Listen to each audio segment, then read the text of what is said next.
Hello and welcome to this lecture on chemical process modeling and simulation. In this, I will provide a brief introduction to the idea of modeling. As we had heard in the introductory lecture, modeling is something that is very commonly used, commonly observed in a variety of disciplines, including in daily life. So here are some practical examples of where we see modeling, the idea of modeling. What is modeling? Let's look at an example of a wax model of Sachin Tendulkar, the great famous cricketer, which was unveiled at Madame Tussauds at London on the 24th of April in 2009. So here is a wax model of Sachin Tendulkar, the cricketer. Another example of is a computer-generated image serving as model. This image is obtained on the basis of elaborate detailed drawings, computer-generated drawings.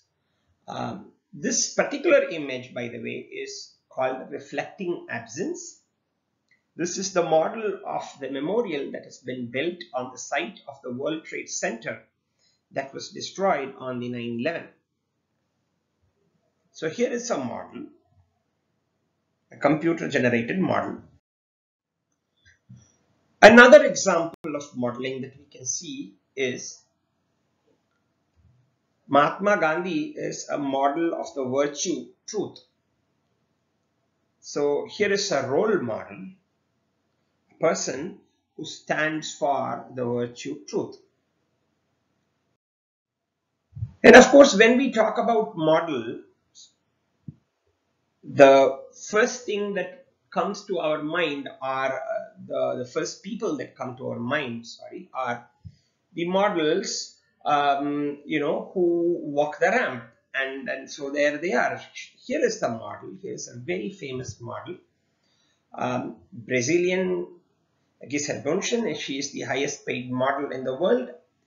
She earned $42 million in the year 2013.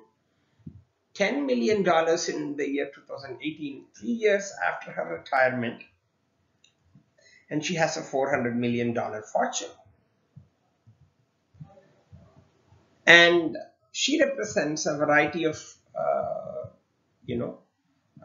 brands such as Dolce & Gabbana, Versace, Valentino, Ralph Lauren, Zara, Chloe, Louis Vuitton, Victoria's Secret, and Nivea. And of course, this course is about mathematics. So here are some mathematical modeling equations for a crude distillation unit. So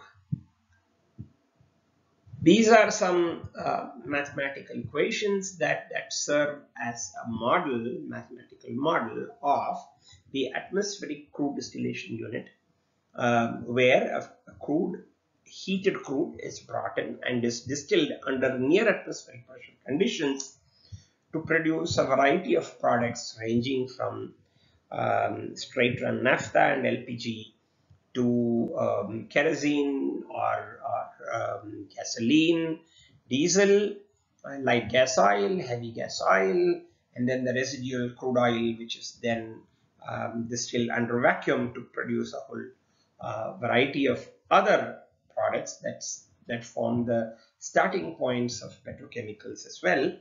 Now here are these modeling equations. So there are a variety of models, and the concept of modeling that we've seen spans from something like a wax model to a role model to a computer generated model to a person who is a model, and then to mathematical models.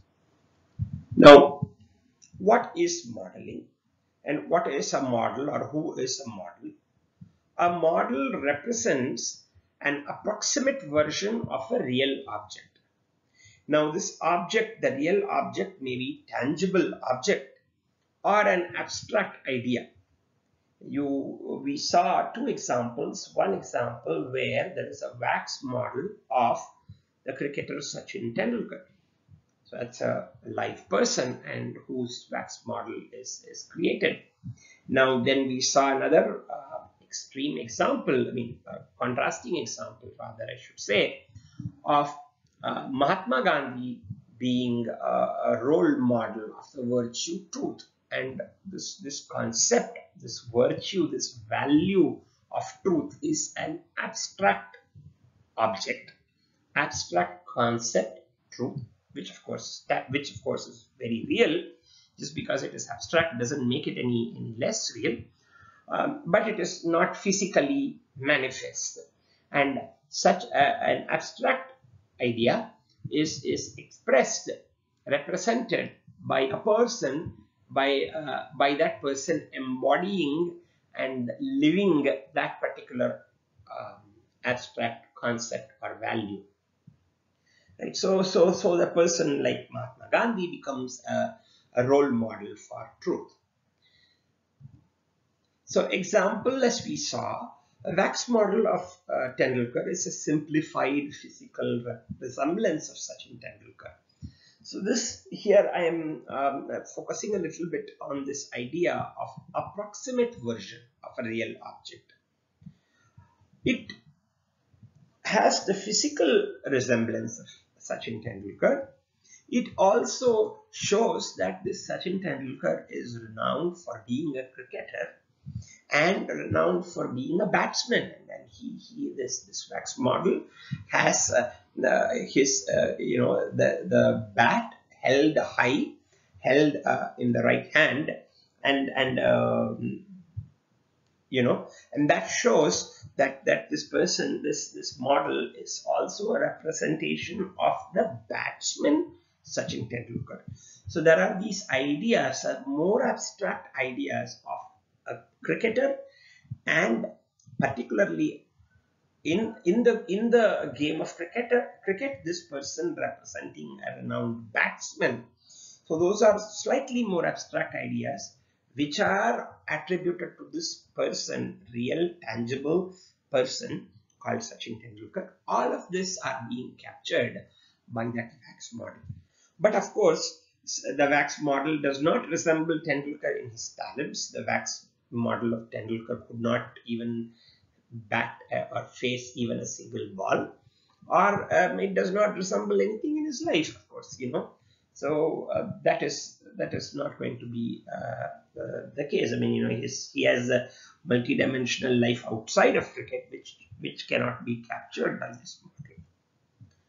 What does reflecting absence represent? And that's a very interesting memorial concept. It, on the one hand, shows a negative space, which shows the absence, which shows the loss of that World Trade Center. And then right next to it, there is this huge tall tower, which basically shows the resurgence and the revival of the community, of the nation, of the world. This was very much a cosmopolitan place, right? So post this particular event, there is a lot of greenery that is shown there, which shows that life has endured. And if you go back and look at that image, there is a small multi-faith center for prayer, and that showcases the sort of unity, underlying unity in the various religious sects, because that particular event had at least some religious overtone to it. So on the one hand, it is a computer generated model of some real object or a real idea that exists, a real memorial that exists, but it is also an approximate version of something far more abstract. It is a manifestation of so many things of some events in the history, and how those events have been faced, and how the nation, the community has endured. So it represents so many complex ideas also. And as far as I understand, this image was part of the set of images that was there was a competition, I understand, that was held to choose the best idea behind the the how the memorial should be. And I understand this particular idea won.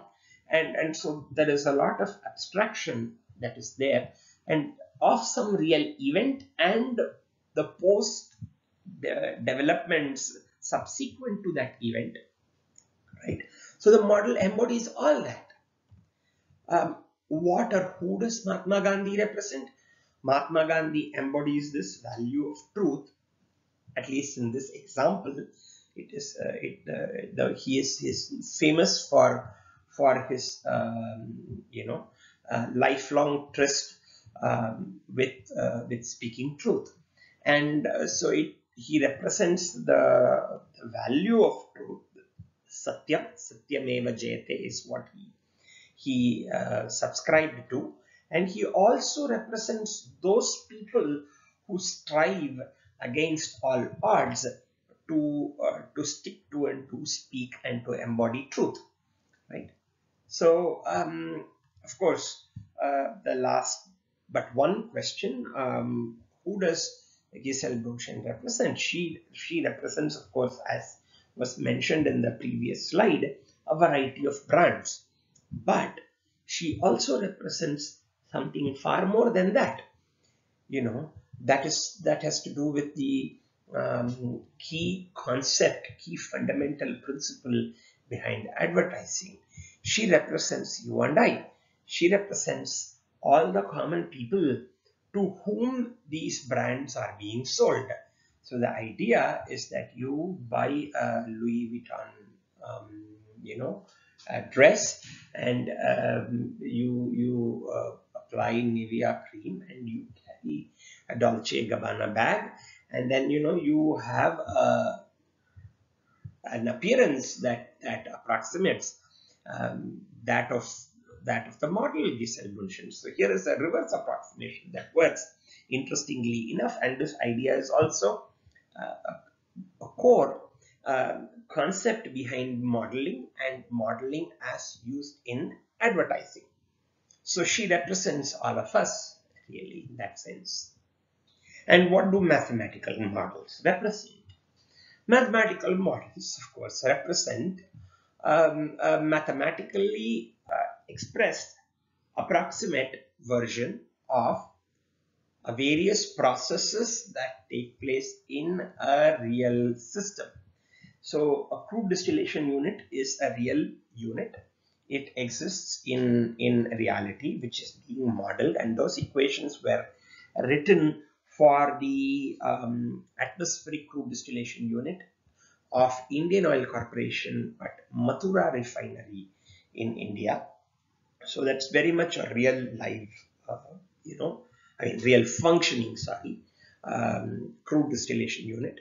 And then those equations capture the various processes that take place inside that unit. At every stage of that unit, at every point along the unit, mass is conserved, the total composition of the various species, the total amount of the species is conserved, and then energy is conserved. And if you summed up all the mole fractions of all the constituents, all the species, you will get 1. And the same with that of those in the liquid phase as well as in the vapor phase. All these are mathematical representations of the distillation process that is occurring inside that crude distillation unit, atmospheric crude distillation unit, and that is what those mathematical equations represent. Now, if you think about it, everyone uses modeling, simulation, and optimization. Though we have not yet defined simulation and optimization, I'm using those terms with the idea of a common understanding of what people have for the concepts of simulation and optimization. Everyone uses this, not just engineers and mathematicians. Models are seen in sociology, geography, politics, music, dance, epidemiology. I am recording this, narration for this presentation, this video, at a time when the world is reeling from a pandemic of coronavirus COVID-19, and how this virus is spreading or will spread, and how there will be recovery, how many unfortunate fatalities will there be. All these are predicted using models, and those models are simulated, and various strategies of containment of this pandemic are examined using the simulations of the models, and what would be the optimum strategy to adapt to minimize impact of this pandemic on the society is a question. So where there is optimization, there is simulation, there is modeling. This is commonly seen. Models are also used in everyday life by everyone. Say, for example, you have to go to a theater from home to watch a movie. Movie starts at 10:30. You have to have breakfast before that. You need to travel 20 kilometers. How much time is needed if you have to take a bus that travels at an average speed of 30 kilometers per hour? And if you are a student who lives in a dormitory, or student residence and whatnot, and students are generally known for studying and partying late into the night, a pertinent question that you will probably have to optimize the previous night is, what time should you wake up? And which means, what time should you close down your party so that you can go to sleep on time, so that you can wake up to catch the movie after having breakfast, after traveling 20 kilometers. If you are going to end up taking a bus that travels at an average of 30 kilometers per hour.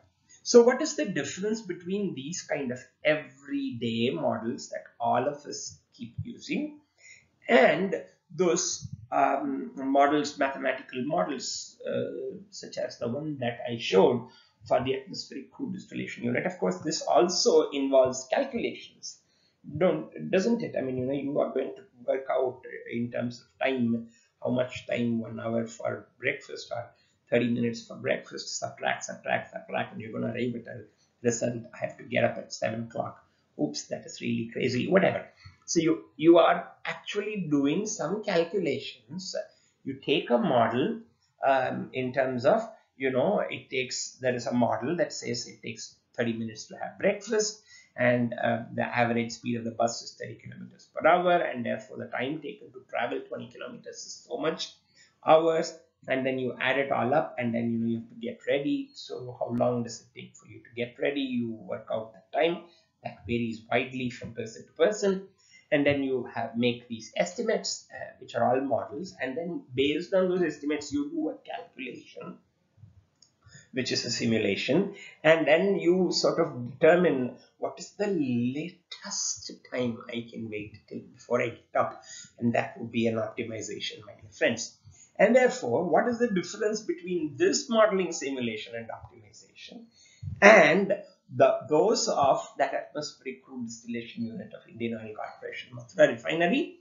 Complexity is the difference. That system is a far more complex system, and therefore you end up having far more complex mathematical equations. The simulation process ends up becoming far more complex, and the optimization algorithms become far more complex. So I don't mean it in a mathematical complex numbers kind of sense, but complexity in terms of difficulty, time consumption, and the kind of tools that you have to end up using. So is the difference. There are many different types of models that we see, therefore, depending on the domain, because modeling, as I've been trying to point out, is fairly pervasive. So there are physical models like architectural models, civil engineering. A building is a model for, oh, this, I want to build a house that looks very much like this, right? Mechanical engineering, there are many models that you use, and there are analog models. So you use sort of electrical circuit analogs for some processes and so on and so forth. And then there are theories and conceptual models.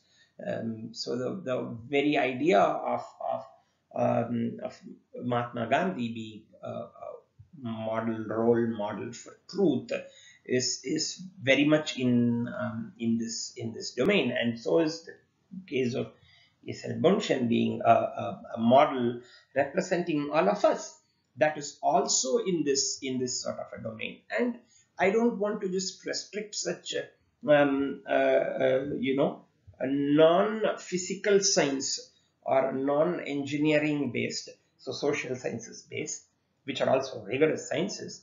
So so every science and engineering discipline, including social sciences, explain physical phenomena, chemical phenomena, social phenomena based on various theories or conceptual models, which then of course can be evaluated using some mathematical tools. Of course, we will focus our attention in this course on mathematical modeling of chemical processes in chemical systems or units, right? And then drawings and maps. So so basically every border dispute that you can ever conceive of is a difference in what is my model of what my country looks like and what is your model of what your country looks like. And these two models clash with each other because there are overlaps in the boundaries of the maps. And so there is a conflict, lo and behold. So drawings, maps, and we use this to express political maps and geographical maps in terms of soils and in terms of the lay of the land and so on. So there are so many different types of such models, and there are mathematical models as well.